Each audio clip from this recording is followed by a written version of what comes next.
সকলকে জানাই ঈদ মোবারক। তাই সকাল সকাল রেডি হয়ে ট্রেনে উঠে পড়লাম। মধ্যমগ্রাম স্টেশনে নেমে তাড়াতাড়ি করে ওভারব্রিজে উঠে পড়লাম।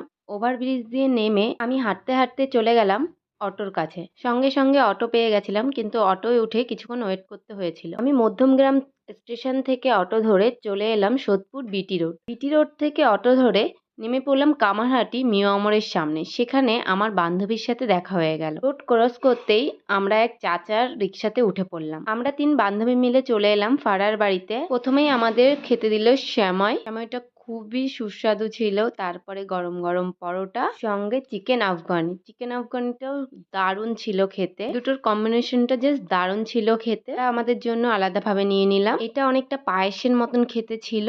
এই সমস্ত খাবার শেষ করার পরে চলে এলো আসল খাবার, বিরিয়ানি। আর যদি থাকে বিরিয়ানির সাথে রায়তা, তাহলেই তো জমে ক্ষীর। তোমরা ভিডিওটা দেখতে থাকো, আমরা বিরিয়ানি খাই।